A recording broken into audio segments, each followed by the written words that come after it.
Hi, and welcome to a very special something of Mythos Busters. I don't know, we've never done anything like this before where we're just literally coming at you with impressions. I'm Sean, that's Justin, and we have played the Sneak Attack Surprise new GenCon scenario, Machinations Through Time, and we're here to share with you our first impressions. So we're going to kind of do this in a little bit of a stair-step, a gradient of spoilers, because, look, if it were me, I hadn't myself gotten a chance to play this, I would not be interested in anything other than just like general impressions, maybe a few tips for like what you should bring. I wouldn't want to know anything. But I've also been doing this long enough to know that there are some people who just like don't care about that and want to know as much as they can know, and we're here for all y'all. So we're going to start today with just some general impressions, and then we're going to go deeper and deeper and deeper into spoilers, up to the point of we've got a lot of screenshots of cards, and we're going to share those guys with you. So, I guess let's dive in. Justin, general, high level, spoilery impressions. It was awesome. Which I mean, I think, hey, it's the first time you're playing new Arkham. It's mostly awesome.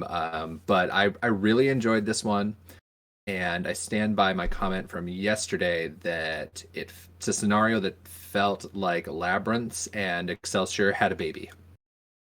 I think that's fair. I think that's fair. It's got What about you? Yeah. So I think first of all, it's great. It is kind of like Labyrinth's actual spiritual successor, taking all the lessons that they've learned in designing these things. That kind of approach to epic multiplayer. But I think they've done it in a way that's going to be way more variable, way more fun. I hope to play non-epic, that is actually still just going to be a fun and worthwhile scenario to just play. And yeah, I had a blasty blast with it, aside from some very very specific personal bad luck that I'm sure we'll get into at some point. The scenario itself was great, and I cannot wait to get hands on it again. It is heartbreaking to me that we got to play it and we didn't get to walk away with one. Yeah, I would have. it was so good. Yes. So, so let's go then to the level of spoiler that is maybe commensurate with like an FFG preview article. Kind of talk basic premise of the scenario here. Wait, before we do that, any kind of general non-spoilery tips if anyone is here and or watching and that's all they want to know and they're gonna nope out? Anything in particular you would advise someone brings? Ooh. I don't have an answer. You've played it. I played it Friday. Justin played it both Friday and Saturday, so he's got a little bit more time with it. Yeah, without getting too far into the weeds, it did seem like bring balance. Like Yeah. it does seem like a scenario that was built to maybe not have one or two stat investigator just smash it. So, Yeah, I think the biggest thing I would say, at least in my one playthrough, and maybe again this was more personal bad luck, but it was very taxing on health and sanity, to my mind. So I would say healing and or prevention of damage and or horror probably go a long way. There's there's some tricky things you have to wade through, and yeah. it can get briar patch some. Yeah, and in chat I see movement is mentioned. Mm-hmm. You're moving around a lot. I was actually Yep. very, very sad that I didn't. Okay, here's the thing. I almost brought a deck that had like 2 leveled up shortcuts because I'm like, you know what? Standalones usually have a big map that you move around a lot. But guess what? When we played War of the Outer Gods and the one frickin' location you'd want to put it on said no attachments, it's like, all right, well, I guess we're doing that now. So I'm not bringing shortcut anymore. I can't remember though. Does the central location at question here have that? It doesn't, I don't, as I I don't recall. remember. Yeah. Well, we'll have to confirm with a spoiler in a little bit. Yeah. Other things, real quick from chat too, that people are mentioning. There is some asset and ally hate, so Mm-hmm. important just to know that's a thing, and then being able to pass. There is one test that comes up a couple times, just being able to hit it. Again, I don't want to get too much more into that, but I Well, think that's fair. Okay, perfect. So let's get a little into it. So let's talk a bit about kind of the basic story and mechanical premise for this thing. So the intro to this scenario is actually quite long for a standalone. I'm very much looking forward to my Dissonant Voices entry for it. It's going to be a long night, but it outlines a tale through time of a few different scientists working on some things and some potential mystery surrounding the circumstances. And each of the different groups is in epic multiplayer is stuck. Maybe not stuck is the. They are present in a different timeline. There is a past group, there is a present group, and there is a future group. And basically, on a kind of like a general overview of mechanics, you're trying to nudge the timeline into place. There's a specific set of events that happen, and basically different little remember prompts that let the other teams do some of their things that require the other teams to have done them first, and you kind of have to puzzle it out and piece it together so that everyone can get their objectives completed in their timeline. Save the time. We didn't when I played. You guys win. You guys won yesterday, right? We won yesterday. We didn't necessarily lose. The timeline was just different. Sure. Yeah, I think I think 3 of the 4 groups got R1, and then our group got R2. Okay. But I mean that said, the second day the second group came down to the last minute to get there. Okay, that's awesome. I loved that about Blob too. It always seemed like they had the math worked out really well, that regardless of how well you scaled it, like it always came down to the wire on killing the Blob. So very much enjoy that. Anything you'd add to kind of the overall premise of what's going on here? I'm gonna look through chat because everyone's chatty, and I'm not used to having to pay attention and talk at the same time. Yeah, while you're doing that, I think that covered it.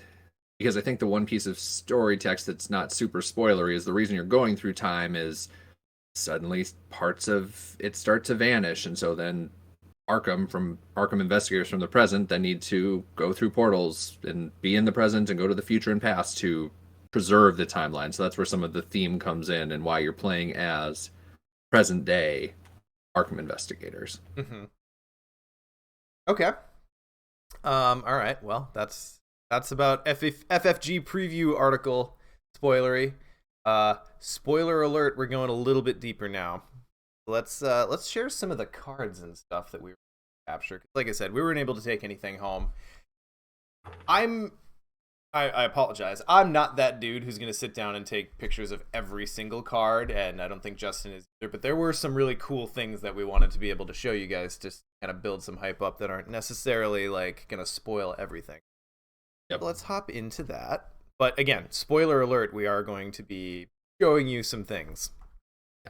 I did end up taking more pictures than I usually would for something like this, but I think it's neat to see how the things throughout time and what is in this scenario, and just the care that MJ and Jeremy put into it. It's worth the pictures when we have this long a wait. Yeah.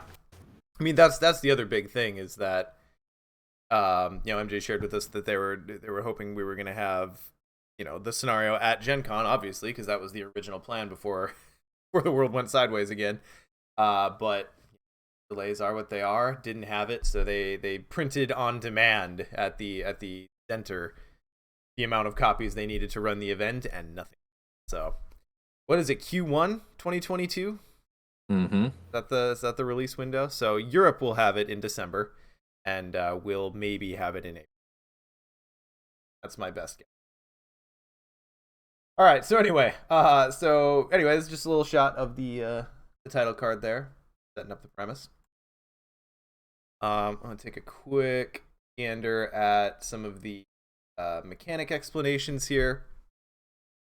So the big thing is that as opposed to Labyrinths of Lunacy, which has very specific mechanical windows where the players, the different groups rather, are allowed to talk to each other and communicate and share information, you can do it freely in this game. So basically, from a location perspective, everyone's got about the same location set up, and everyone's central location that connects all of this together is Pindelos.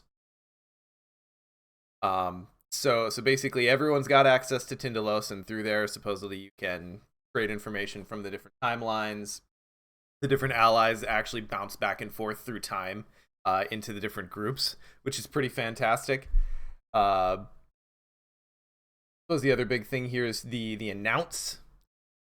So this is the mechanic where when you complete one of the objectives, when basically you cement something in your timeline that would be of interest to anyone else, you can announce it, and the other groups will know that that's been completed and that they are potentially enabled to do something.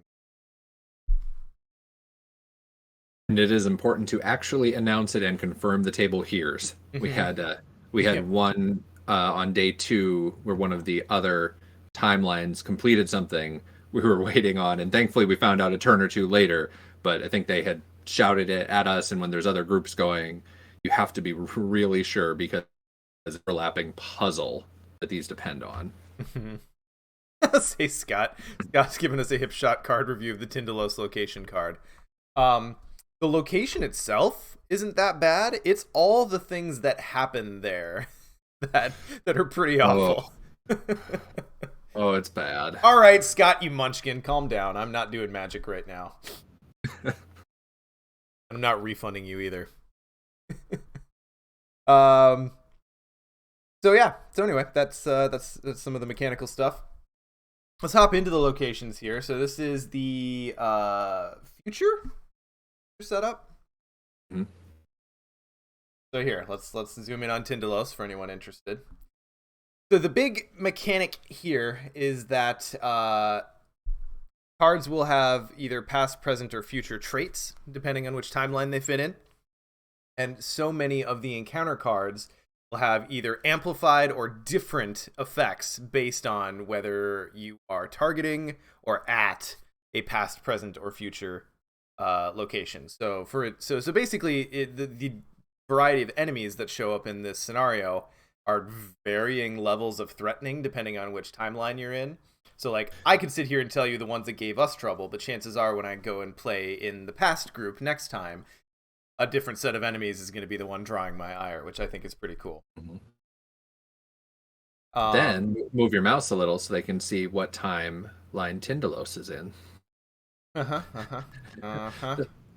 it's all of them. Oh, it's all of them. The present and the future. You get all of the effects at Pindelos. Everything is at its possible worst in Pindelos. What we learned very, very quickly in our first game, the one that I played with Justin, is don't delay in Pindelos. Get out. Just get out whenever you can.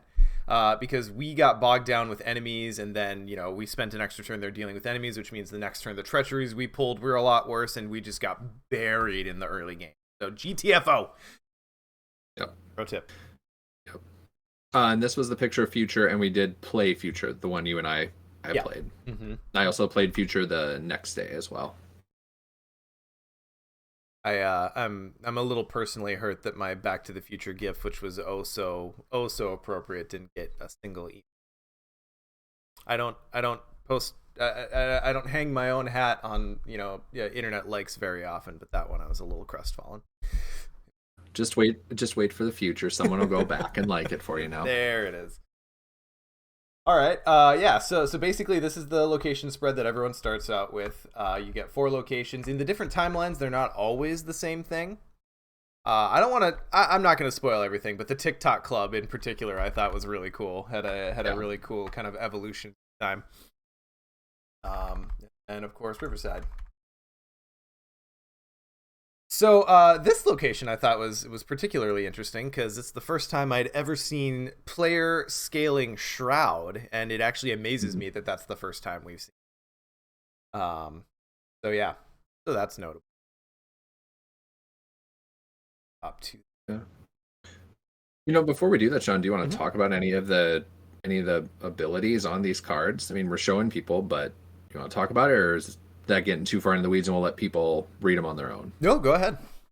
Oh no, I was thinking about how it was neat with the different inter-timeline communications.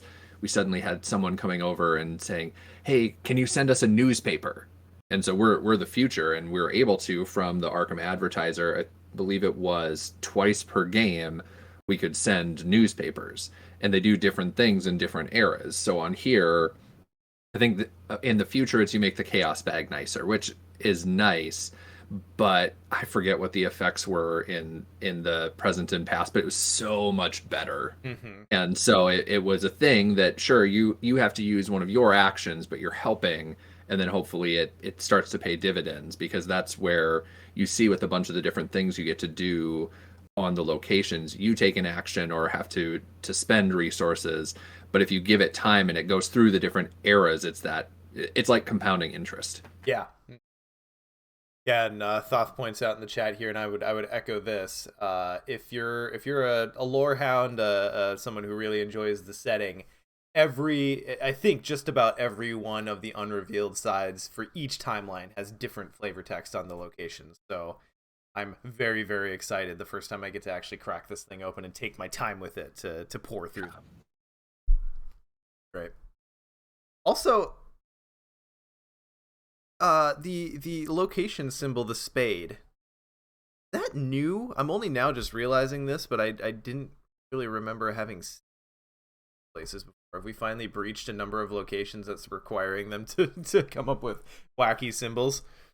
I didn't remember that one, and there was actually one other. Yeah, I forget which one it is, but there were two different ones I saw that I'm like, have I just not played Arkham in too long, or is this new?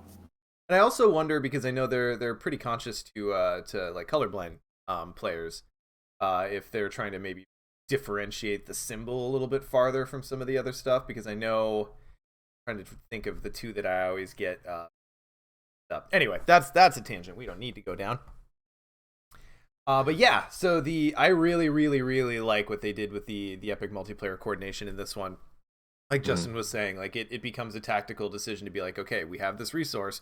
Where does it go? What can it do? And the fact that you can just freely communicate with the other players and kind of actually make an informed decision on that.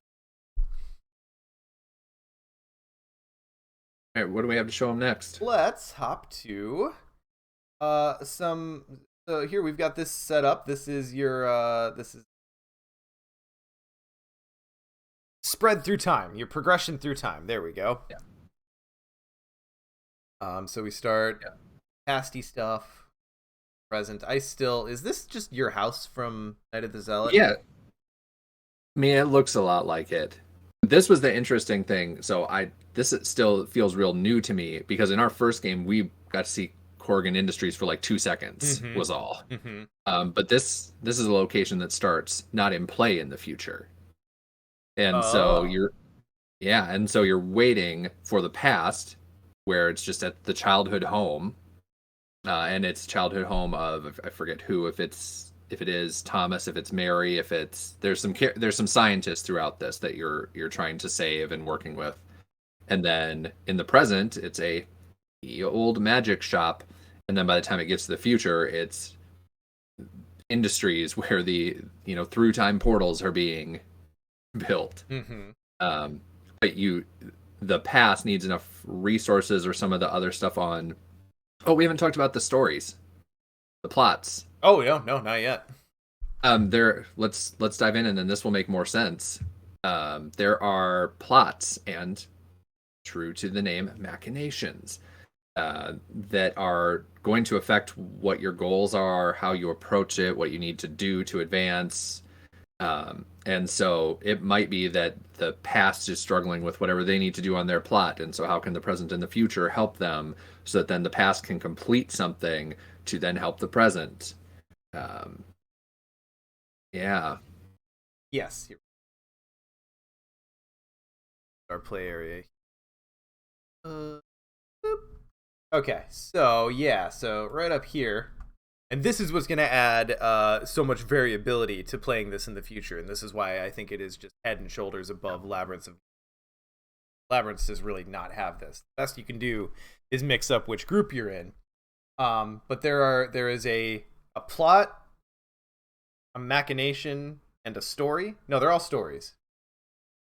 What are the three? What are the three categories here?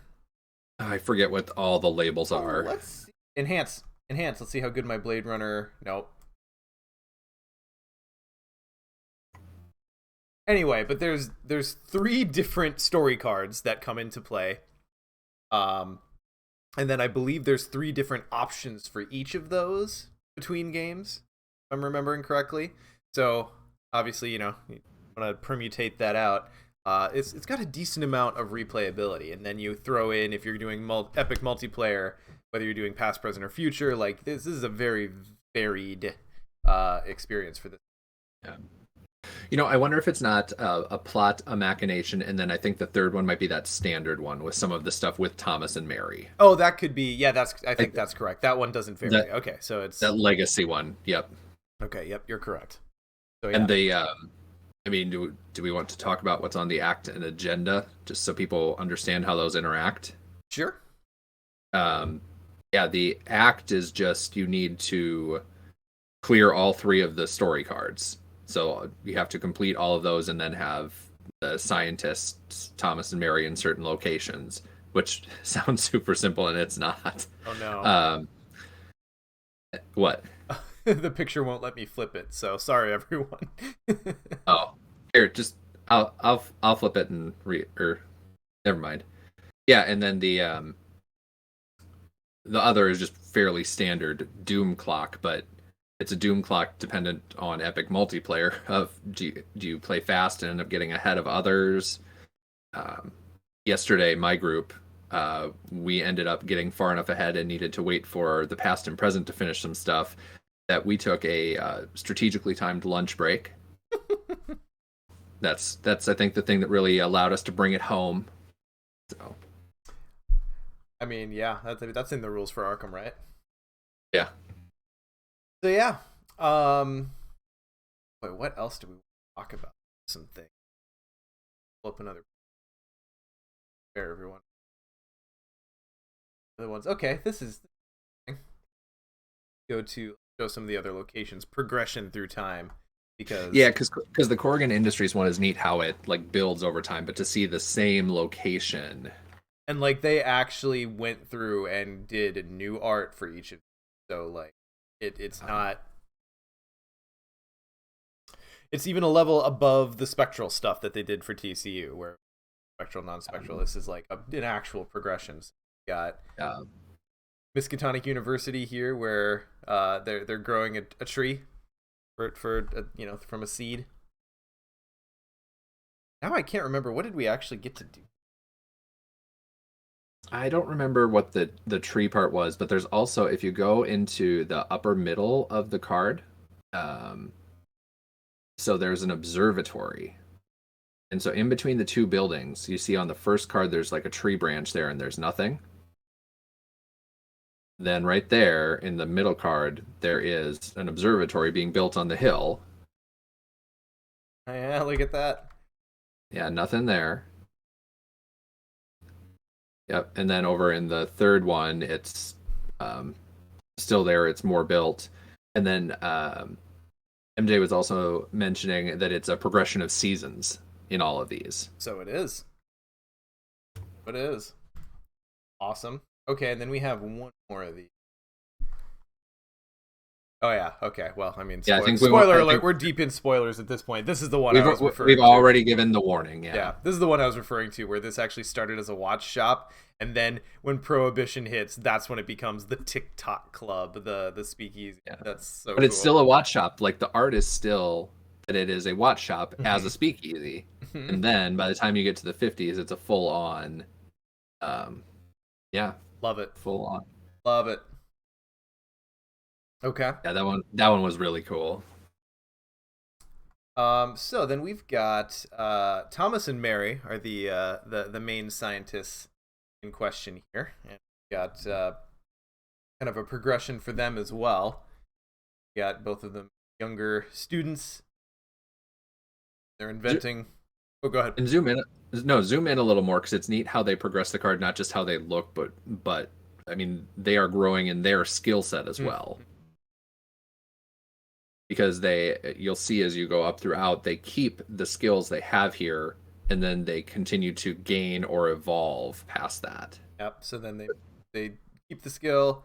You get a one-time shot for a +2 at the applicable skill value, and then in the last one, it's like Lita. Everyone at the location gets a permanent boost to that skill. Yeah. I also like how in their old withered frames they have less health as well. Yeah. Yeah. Very cool. I mean, just such a nice touch with that knowledge progression, and it didn't feel like it was just a thing tacked on in each timeline. It was, oh, they are older, they are wiser, and then they are a bit more frail. Yep, very, very deliberate. All right. What else? Okay, yeah. So then here's kind of the set of announcements. There's a really cool, nice little guide page in the back of the rules that helps you figure out what you're looking for, and then as well helps you keep track of what you've seen. Right there. Yeah. Wanted to show you Pindelos again because it's terrible and you should stay out. And the art is so good. It is so good. And like just props for making Pindelos feel dangerous. Absolutely. You get 3 or 4 turns into this game and you're just like, I don't want to go in. I have to, but I don't want to. Maybe I'm traumatized. Possible. Listening to I mean, we got hit real hard in Pindelos. Our engines didn't fire. We got bad draws even after our mulligans. So I think those things are overlapping in the Venn diagram of your experience with Pindelos. Yeah. Very, very possible. All right. Well, I mean, that's did we want to show any of the specific encounter cards that you took some pictures of? Anything you want to direct us to? I don't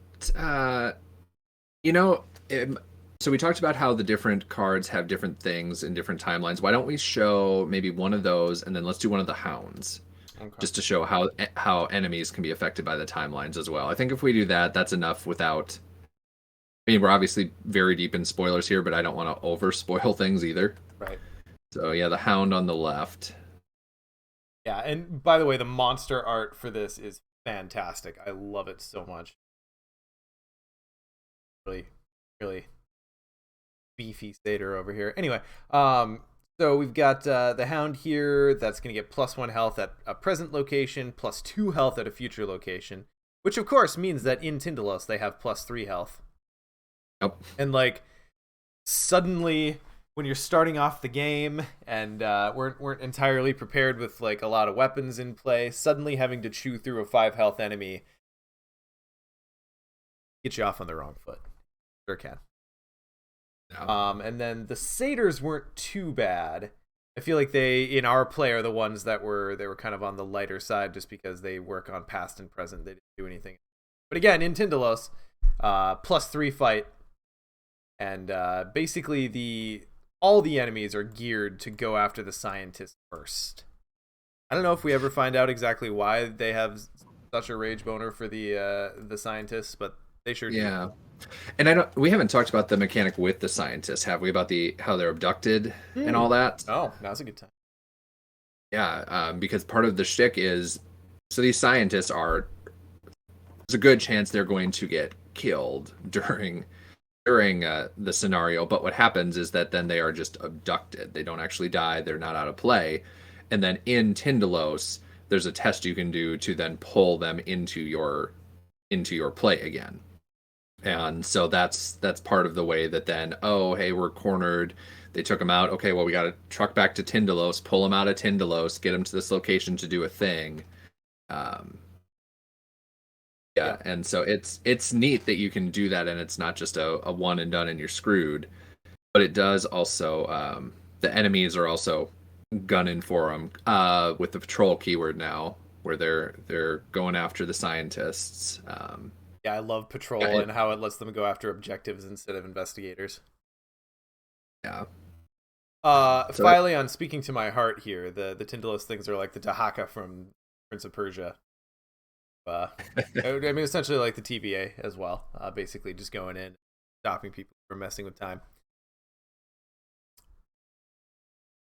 It was a flaw on my part because I kind of designed our team, at least. Oh yeah, I ended up doing it because Chad had to go play with a different group because we had to even out numbers. So yeah, I Which designed shout out to Chad for volunteering to do that, because you do ideally have as even a teams as possible. So thanks to Chad for doing that. Yeah. So anyway, we ended up with 3 of the 4 decks that I brought with, and we ended up without anyone who could hit big agility tests at all. So we were pretty reliant on our killer, who was very, very well occupied with other things most of the time, to hit this test. So if I had to throw another pro tip out there, and really this is a very, very very, very intuitive pro tip that really applies to anywhere, but have a varied team and make sure that the whole team has someone who can hit every type of test, honestly. So. Well, and then my spoilery version of my earlier balance comment is agility is a little important, because there's a couple of real bad encounter cards. Yeah, there's some treacheries that were pretty nasty. Yeah. Yeah. Why don't you show one of the encounters that has the past, present, future, just so people get an idea?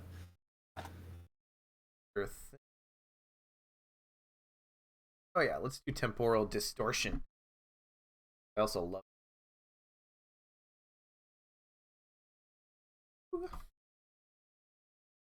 Yep. All right, so Temporal Distortion, Treachery, Hazard, Revelation attached to the current agenda. And while this is on the current agenda, abilities on story cards cannot be triggered, so it basically shuts down your ability to finish your objectives. And then action, if you're at a past location, you may test Willpower 2 to discard it. At present, you may test Agility 3, and at future, you may test Combat 4. If you succeeded any of those tests, you get rid of the thing. So This is one place where Pindelos is actually a little bit of a boon, because if for us, again, our killer was already pretty taxed, so being able to hit that Combat 4 test was a little bit tricky. So I just hoofed it into Pindelos and power test. Yeah. Quick thing, and then I'll have you scroll over to the right to view that one as well. But if you look at the art on Vanishing History to the left, the art in this is just so cool, with some of the neat little touches and all of the work they put into the art briefs and stuff to have this be thematic of the Arkham Advertiser is the newspaper, but then the past is being meddled with, so it, the mayoral race is changing in the future, and it's not just a newspaper with stuff vanishing. It all connects into the game, into the art they commissioned. The art's just real good overall in this. I mean, par for the course for Arkham, but in particular, this one felt. Yeah. And it was really funny how they were able to use some of the stuff that they'd used TFA, like merging timelines here. This art is absolutely perfect for what they're doing, and this came from. Then scroll to that one far on the right that has the. Oh yeah, Broken Space with Zool. Yeah. So this one is, if you're in a past, present, or future, it's bad. We lost quite a few actions to it yesterday, but if you're in Pindelos, it's all of them. Lose 3 resources, put 2 clues on your location, and lose an action. It's not great. Not great. Yeah. Get out of Pindelos. Fantastic. Oh yeah, and then the Pindelos Alpha Hound. Yep. That was a reprint from Return to TFA. So that was cool to see. That's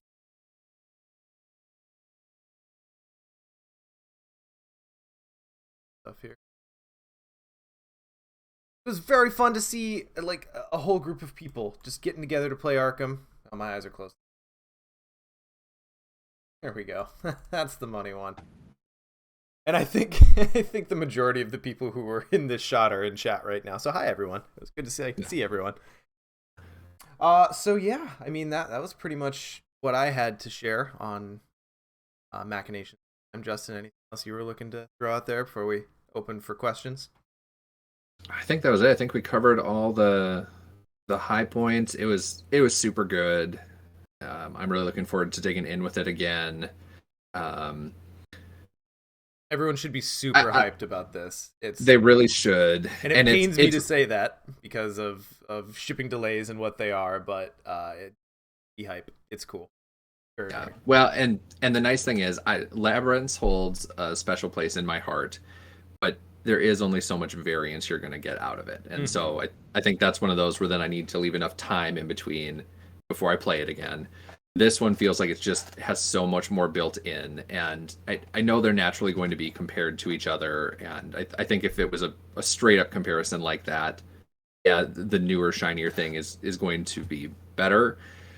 I do think they do different things well as well. So I don't think this also permanently sunsets Labyrinth season either. No, I still hold that Labyrinth, if you play it your first time in Epic, is an amazing experience.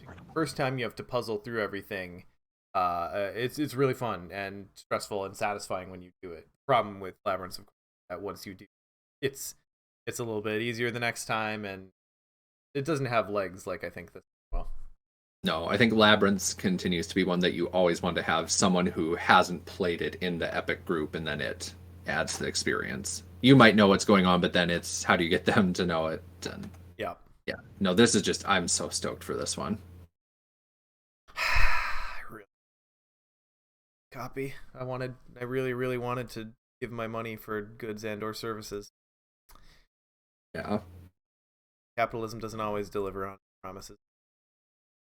All right, cool. Well, like I said, just about everyone in the chat here is in the picture, so they were there. But if anyone has any questions, we'd be happy to answer them. I saw Psychopath asked if we got a picture of the single group rules.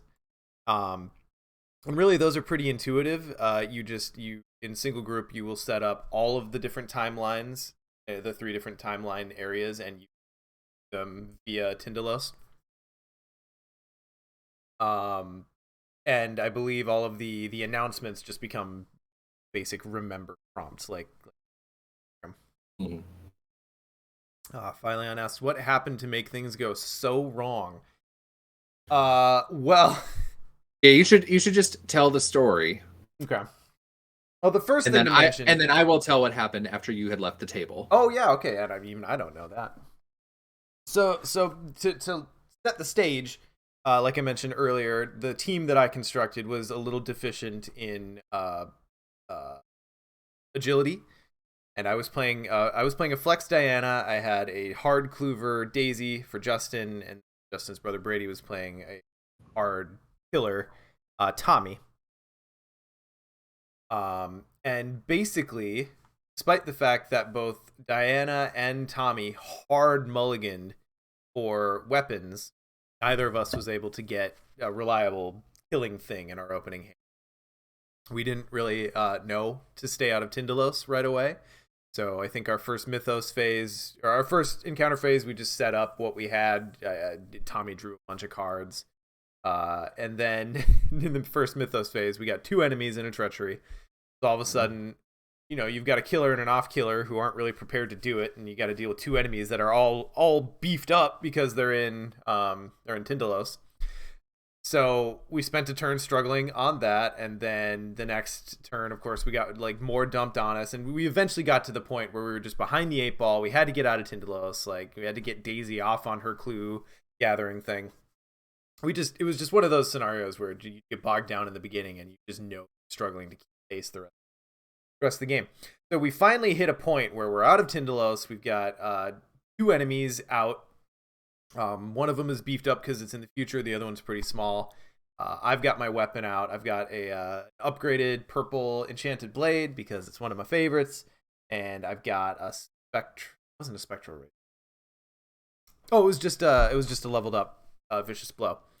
So Tommy really, really, really wanted to get some weapons out and kind of actually get his board set up to start doing Tommy things because he hadn't had a chance to even play a damn ally. So ultimately what happened is I moved over to his location and took a couple swings at the enemies to try to get him off him because I had my things. It was fine. So I do a normal Mystic Blade attack and throw down the Vicious Blow. Tentacle. So of course I'm like, all right, we have this chance to finally finally catch up. And of course, that's when the tentacle would come. I'm all pissed off at this point, as you do. And I was like, all right, well, fuck it. I'm unloading what's left on my enchanted blade on the other enemy so we can just kill it. There's no possible way I could draw a second token, right? And I even was like taunting the bag because that's what I do. He was taunting the bag because it's like, if you say it loud enough, it just doesn't happen, right? Well, I mean, y'all know what happened next. Of course, I pulled out the second tentacle, and I think technically killed Tommy. So yeah, I had to excuse myself for a rage piss. I think you were even a degree angrier than at Blob at GenCon the last time I had seen you that fired up about it. Sitting across from the table, same configuration, and yeah, the salt was real. Yeah, and so yes, I believed you would have iced Tommy, but then what happened and why we kept playing with Tommy is then the Elder God showed up and said no, it was actually a -1, and so we went with that because this game doesn't have any natural way to mitigate really shitty luck. Yeah, I appreciate from a design perspective what the tentacle does, but times. And what also happened, so that was for us in the game. FFG staff who were at Pop-Up GenCon, there were 3 people who came over and were like, what happened? Because when you drew it, you didn't just draw it, you just let out this primal, and it was, yeah. So they were curious about what happened. Mm-hmm. Mm-hmm. Yeah, the Arkham police were literally there. Luckily, they had their kid gloves on. Yeah. So I think someone in chat had that night had said something like, "Yeah, there's an outline of a body on the ground, but it's made of salt, not chalk." I thought that was too appropriate. Chad says, "Lesson learned here: Sean shouldn't play Diana at Gen Con events." Look, I would love to say that it's Diana. I wouldn't love to say that, but if I could definitively say that it's Diana that does that, I would. But I don't know. If you go look at my litany of moments like that I've done on Twitch, it just happens. I'm real life Rex when I play Arkham.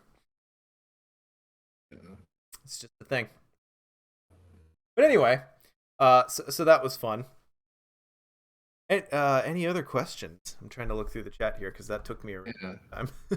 Yeah, a couple other things to note while you're looking through there. I know it's there's a discussion about some of the stuff you're doing in the different eras, and it's like, hey, in the past, spend 2 clues to plant a tree or build a house or something. But then by the time you get to the future, some of the plots are spend 4 clues per participant, and it gets obscene. And so you do need to start shipping clues back and forth, and it really builds. That's definitely a thing. Is there only standard or hard mode for this standalone? Luckily, no. There's a chaos bag for every one of the normal difficulties, and they're all reasonable within the difficulties. I think we're past the age, and this is speculation on my part. I haven't heard this confirmed from any of the designers, but I think that in the early life of the game, the standalone design philosophy was very, very close to Lord of the Rings, where the design of it was very specifically made to buff. So you have those chaos bags like Rougarou or standalone Carnival, which is just sadistic. That bag is awful.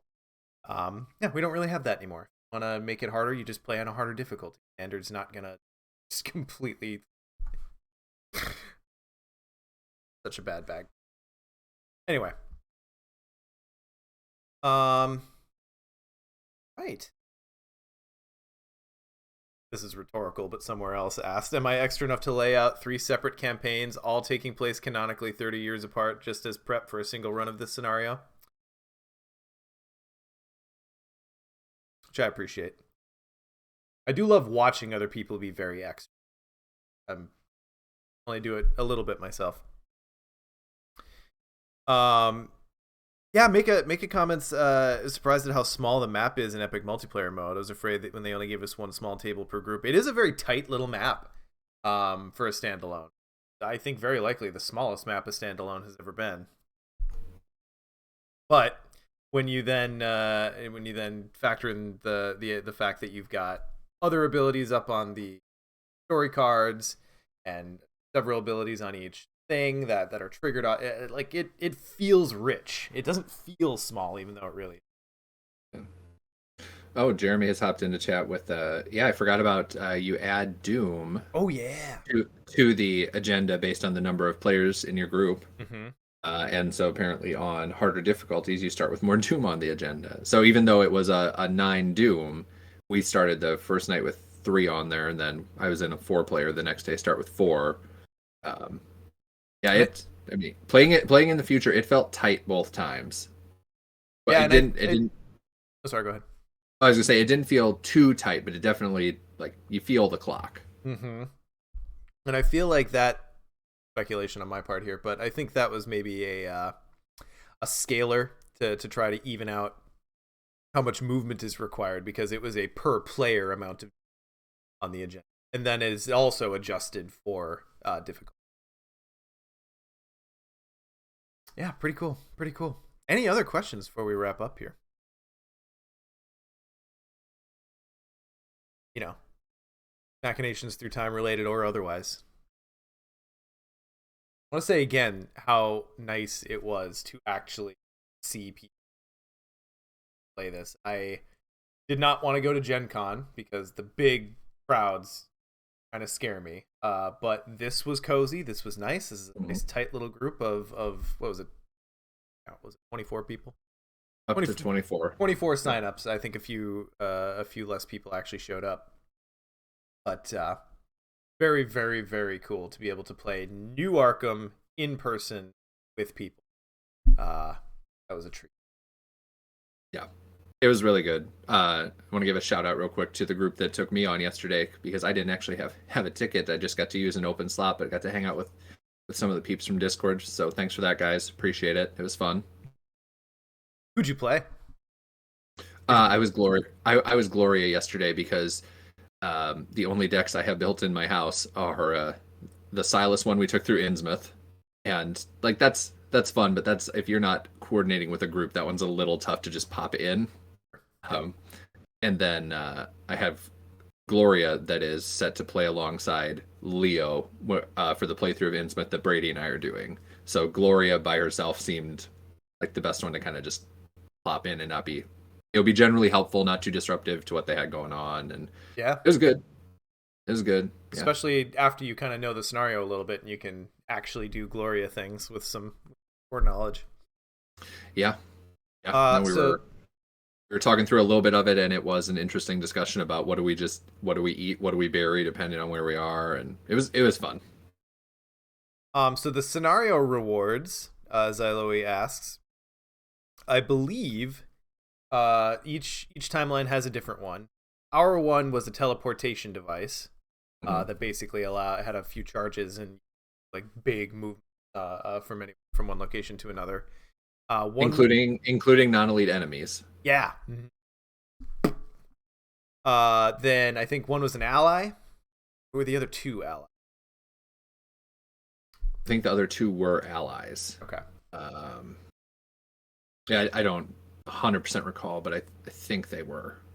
Yeah, the ones I saw were cool. That was one I actually decided not to spoil for myself, because I want some surprise left personally when I hop into a past or present group next time we get to play this. Yep. Oh, there's a question, and it's answered in chat, but for anyone who doesn't see the chat, is this the same venue that will be used for BusterCon? Yes. Mm-hmm. Yes, it is.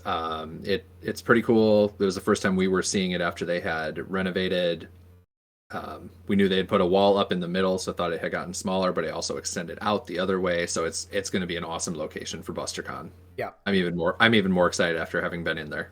Yeah, it extends out the other way, and they cut out. It's like, in the old event space, you had kind of the ends were kind of cornered and weren't really usable space. So this kind of cut that out too. So even though it is a bit, the room is a bit chopped in half, it also doesn't really actually get smaller. No, I think it might actually be a little bigger. Failing the scenario ends the campaign same way as War of the Gods. No, we failed the scenario, and it will not, if you do this as a side side quest, it will not end your campaign. At least how we ended it. Maybe there is a resolution that will do that, but I think it might depend on how many of the plots you resolve. Okay, yep. And Jeremy confirms in chat here that the other 2 rewards are Ezra Graves, which is one of the other scientists at play in the storyline, and one Nikola Tesla, which that's fun. All right, perfect. Well, I think we're gonna wrap up this stream. Feel free to ask questions or whatever if you catch this after the fact. We're obviously in Discord, and we'll do our best to keep track of the comments on the YouTube video if you happen to have a question or comment you want to leave there. Mm-hmm. Again, fantastic to see everyone, and thanks to everyone who came out. And there were some people who flew for this small little event and drove several tens of hours for this small little event, so it was just very, very cool to see everyone. Oh, sorry, you looked like you said you were going to say something. No, it's just my face. No, fair enough. Fair enough. No, it was good to see everybody. I don't have any other concluding thoughts. It was a great time. I'm glad we did it. I'm glad I went back the second day. I was on the fence and then decided to, and it was good. My brother went back the second day as well. He was pretty pleased, and it was his first experience with epic multiplayer. So yeah. I'll be excited to hear how it compares to other epic multiplayer when he gets to play something other than this. But God willing, hopefully at some point before BusterCon, if nothing else at BusterCon, we'll have some epic stuff going on. Yeah. Still holding out hope for Arkham Knights. We'll see. Yeah, we're definitely getting into the area where it's gonna be a little tough to show up for Arkham Knight planning wise. We will see. Yeah. All right, wonderful. Well, thanks everyone for joining us, and we'll catch you guys next time.